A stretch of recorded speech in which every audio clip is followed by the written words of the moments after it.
We are here with Daisy Hess. Yes, shortstop incredible from the University of Louisville softball team, but leaving us after 2 wonderful years with the Cards.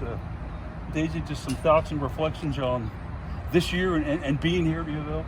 Yeah, I've loved my experience here from last year to this year. It's been both different years, but both amazing in their own type of way. I was gracious enough to be able to come here and have the coaching staff and program that was supportive to let my leadership role and what I could do on the field and believing in me every single moment. So developing a player that was okay at the level she was at and then elevating that was super important to me when I came here. I wanted to get better, and I did get better, and I think I showed that, and everyone can attest to that. But the girls coming in, super welcoming. I mean, I feel like I was at home here. I feel like I was here for 4 years, and it was only 2. I wish I had more.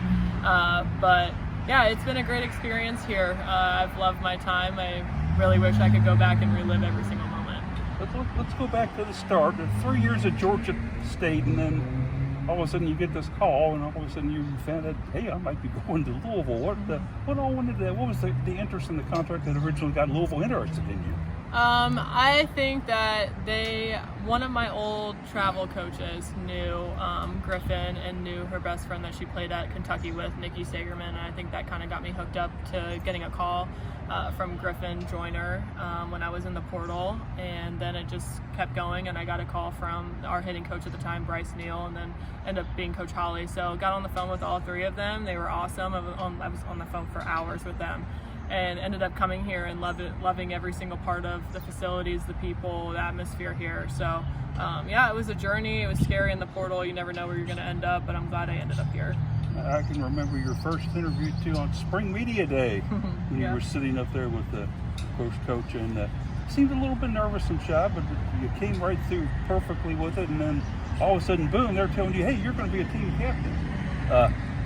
Were you a little surprised by that, or was it something you said, hey, I want to take charge of this? How did that develop? I was definitely excited for it. I led my old team back at my old school, but I didn't know if that role would necessarily come with being at a Power 5 program with me being a transfer. I didn't know how much leeway I would get with that, but they put trust in me, the coaching staff did, and enabled me to be able to become a leader on this team, and then end up being a captain and pick for these interviews, which is something that I didn't think was in my reach at the time when I was at my old school. And then when it was happening, I was just taking in every single moment and just trying to be the best version of myself that I could be. Now you're an old veteran of interviews and feel very comfortable with them, right? Yeah, I've gotten my time's worth with them. Look what's happened, Jared, in just 2 mere years with her, huh? Jared Anderson here with me. Jared, you got a question for Daisy? On the academic side, what was the last couple of years for you? Any challenges? Anything that you just found really easy? Yeah, I would say both similar in school, challenging wise from my old school to this school, but I know that during COVID that affected my undergraduate at Georgia State, and with my major being public health, we weren't really had in-person classes. We went strictly online for the whole time I was there. So my experience in the classroom in the college level was little to none. So when I came here, I was in 5 in-person classes, and that kicked my butt. I had to acclimate to the practice schedule and everything that's mandatory of a student athlete here, and then I had to go to class all day, and it was exhausting, but I got used to it, and now I ended up having some online classes, so I got out of that challenge, but it was a good experience for me just to work my butt off every single day. So still finding your way around campus pretty well, around the city. You're not getting lost anymore, right? No, I shouldn't get lost anymore. I'm a city girl, so when I go downtown, I typically know where I'm going. Around here, maybe not so much, but I mean, it's been 2 years, so you think you'd catch on. And I'm going to say, I think you may be the first ever student athlete that has majored in public health I've ever interviewed. That's probably true. We get a lot of sports administration and things of that nature, but public health is a first for me. What made you decide on the major? What are you going to do with the major once you graduate with it? Just give us an idea what a public health graduate does. Right, so my plans have definitely shifted. I originally went into the public health undergraduate program because I wanted to go to nursing school and be a pediatric oncology nurse. That was the dream before everything got going. So I picked that route because I would have my prereqs and all electives set in to go to nursing school after my 4 years of playing, right? So then things shifted gears, still stuck with the public health, still passionate about it, still enjoy my studies, but definitely shifted in the mindset of coaching.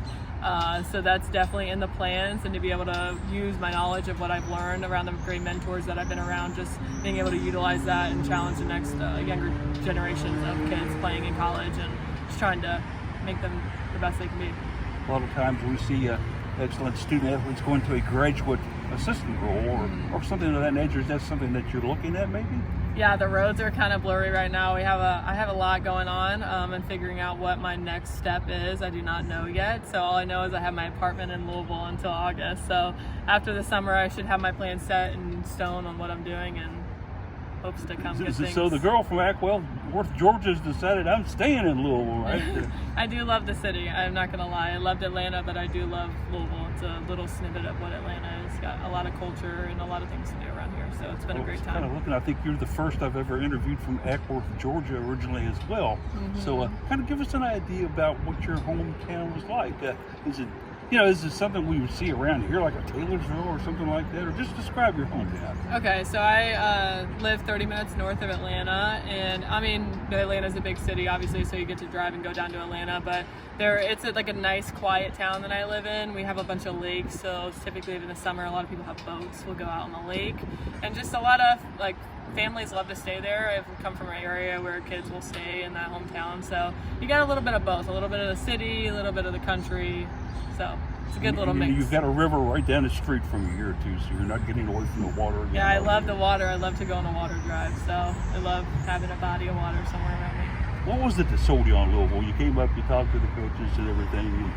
You probably had some other offers, not sure on that, but you decided to come to Louisville. What brought you here? Why did you say Louisville's the school? I would say that I was definitely weighing my options, but Louisville stuck out to me. Like, I didn't need to go on as many visits because I knew when I came here that this was going to be the spot for me. Within the coaching staff and their knowledge that comes from like the game and just teaching life skills, I really appreciated. Had a great time over the phone. I mean, I talked for all of them multiple hours on the phone before I even got here, so I felt very loved and appreciated on the phone. And when I came here, the facilities are unmatched. It's in the ACC, but these facilities are top end, and I wanted to be a part of that every single day. And I met some of the girls, and that they warmed me with open arms. So teammates you kind of bonded with over the 2 years that you're close to? Oh God, I got a lot of them. I can't leave anybody out now. There's people from last year and there's people from this year, but I would definitely say I love my little munchkins, I'll call them, Allie and Easton. They'll be back next year. I don't know. I love everyone. Paige, Vanessa, Gabby. We're having to say bye to people right now, and it's not a good time. So. Well, you're still going to be in town, so chances are we may catch you out here for a few games, obviously, and maybe doing something in a role with the university. Time to be down on that. If you look back, I know great moments in a career are kind of hard to pick sometimes, but if you look back at your 2 years in Louisville, what is there one or two memories you'll have of things you may have done in the game or games that you played in that'll stick out for a long time with you? Yeah, I would definitely say last year just making it to a regional and getting your name called on Selection Sunday was something that I didn't think I was ever going to be able to experience. And when I got that moment, I was just excited to be in the postseason because I always looked up to the teams that were in the selection show, and I never thought it was possible. So that's definitely a memory that sticks out within our team because we busted our butts last year, and we made it to a regional, so I was very proud of us. I don't really. If I look back on it, I'll think of all of them, but it's more of like who the people that I've met more than like the memories that I remember on the field. Obviously, I'm going to remember some moments where I came up with a big hit or a big play against a top 10 team, but it's definitely the people that I've been surrounded by that I'm going to miss, and I'm going to think about not so much all the memories that I did on the field, good and bad. So, Jared, what you got for? Hey, you got to beat some really nice teams your couple years here, Duke, Florida State, Clemson.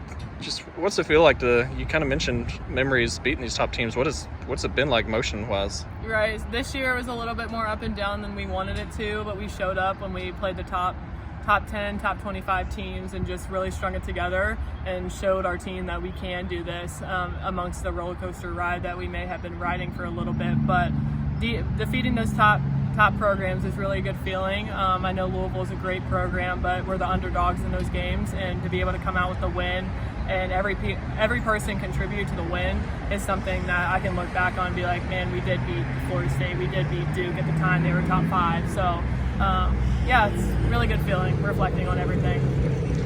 Anything special go ahead, Paul. that you'd like to say to the Cardinal fans who've been your friends, your mentors for the last 2 years? I would just say thank you for loving me the way that you guys did. The fans are absolutely awesome. I actually have a little bracelet on that a little kid made me that came to a game and has little grapes on it. But just the people, the fans, the younger generation that you get to inspire when you come out the gates after a game, and even though you lost, they want your signatures, they want a picture. So it's a reminder that the little kids look up to you. And at Louisville, we got a taste of a lot of the younger youth looking up to the generation that we're playing right now. So it's been a great experience. I've gotten to know the ushers, the fans, obviously my teammates and my coaching staff and support staff. I mean, it's a big circle moment here just because there's a lot that doesn't go seen, and there's a lot of stuff that has to happen to make us successful out here, and everyone's supportive of that. So thank you. Yeah. Anything else, Joe? Yeah, back-to-back ACC honors for you these 2 years. That's got to mean something pretty nice for you, right? Yeah, both years. I can say this wholeheartedly. I was not expecting it. I remember last year we announced it because we were practicing for regionals, and we were in the circle, and they were announcing the all ACC teams. And like, oh my God, I'm so excited for my teammates. I remember clapping and like being so happy for them. And then she called my name. I was like, wait, what? So I didn't know it was coming, but it was a very good feeling last year because I didn't know how much playing time I would get. I didn't know how well I would do with the adjustment of stepping up a level, but I definitely impressed myself, and I didn't think I would get awarded like that, but I did. Very grateful for that. And then this year, I didn't know about it either because I've had a steady year, but I mean, you never know when awards come out like that and who has a good year and who has a bad year. So very blessed to be able to get all ACC selection both of my years here and made my mark, I feel like. You could say she's leaving, Jared, but she's actually staying. So it's kind of a juxtaposition, you might say. But we're happy to have her here, and I know that we'll see you at the ballpark quite a bit in the upcoming years out there, cheering for the team that you were on and are still part of. Thank you. Thank you so much for the interview, Jason. Thank you for your time.